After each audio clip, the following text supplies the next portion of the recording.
Hello दोस्तों, मैं हूं Kashdeep Verma. Hindi voice notes YouTube channel में आपका स्वागत है। दोस्तों, आज के इस क्लास में हम लोग इंडियन ज्योग्राफी के अंतर्गत अपवाह तंत्र के बारे में पढ़ेंगे। तो चलिए आज का क्लास स्टार्ट करते हैं। देखिए, सबसे पहले हम लोग देखते हैं अपवाह तंत्र का अर्थ। देखिए, जल का एक निश्चित धारा में प्रवाह को अपवाह कहते हैं। जल का एक निश्चित धारा में प्रवाह को अपवाह कहते हैं तथा जल धाराओं के इस प्रवाह को अपवाह तंत्र कहा जाता है। ठीक है, जल का एक निश्चित धारा में प्रवाह को अपवाह कहते हैं और इन जल धाराओं के प्रवाह को अपवाह तंत्र कहा जाता है। ठीक है, उसके बाद आप लोग अपवाह तंत्र में दो शब्द सुनने को मिलेगा, एक है नदी द्रोणी और दूसरा है जल संभर। देखिए, नदी द्रोणी, बड़ी नदियों का अपवाह या प्रवाह क्षेत्र होता है उसे नदी द्रोणी कहा जाता है। बड़ी नदियों का जो प्रवाह क्षेत्र होता है उसे नदी द्रोणी कहा जाता है। उसी प्रकार छोटी नदियों या छोटी नालों का जो अपवाह या प्रवाह क्षेत्र है उसे जल संभर कहा जाता है। बड़ी नदियों का जो अपवाह क्षेत्र होता है उसे नदी द्रोणी कहा जाता है और छोटी नदियों या छोटी नालियों का जो अपवाह क्षेत्र होता है उसे जल संभर कहा जाता है। उसके बाद देखते हैं हम लोग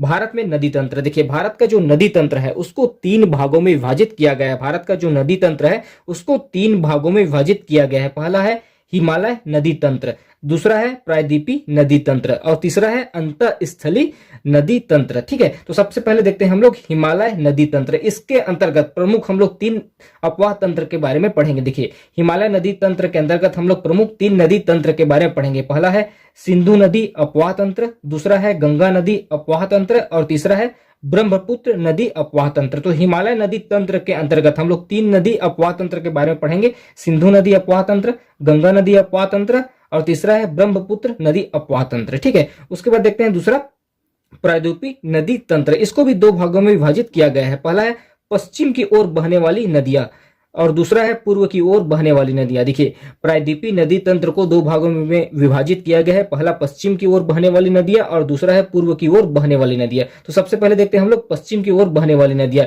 इन पश्चिम की ओर बहने वाली नदियों का विसर्जन जो होता है वह अरब सागर में होता है और पश्चिम की ओर बहने वाली नदियों के एग्जाम्पल है जैसे कि नर्मदा नदी, ताप्ती नदी, माही नदी, साबरमती नदी, पेरियार नदी, मांडवी नदी और जुआरी नदी। ये सब पश्चिम की ओर बहने वाली नदियां हैं। उसके बाद देखते हैं हम लोग पूर्व की ओर बहने वाली नदी। देखिए, पूर्व की ओर जितना भी नदी बहती है उसका विसर्जन बंगाल की खाड़ी में होता है। इसमें शामिल है प्रमुख नदी महानदी, गोदावरी नदी, कृष्णा नदी, कावेरी नदी, स्वर्णरेखा नदी, ब्राह्मणी नदी और पेन्नार नदी। ठीक है, उसके बाद देखते हैं हम लोग हमारा अंतःस्थलीय नदी तंत्र। देखिए, वे नदियां जो समुद्र तक अपना जल नहीं पहुंचा पाती, वे नदियां जो समुद्र तक अपना जल नहीं पहुंचा पाती, उन नदियों को अंतःस्थलीय नदी तंत्र के अंतर्गत रखा गया है। जैसे कि इसका एग्जांपल है लूनी नदी, घग्गर नदी। देखिए, लूनी नदी कच्छ के रण गुजरात में विलुप्त हो जाती है। लूनी नदी कच्छ के रण गुजरात में विलुप्त हो जाती है। उसी प्रकार घग्गर नदी भटनेर मरुस्थल हनुमानगढ़ राजस्थान में विलुप्त हो जाती है। देखिए, अंतःस्थलीय नदी तंत्र वे नदी जो समुद्र तक अपना जल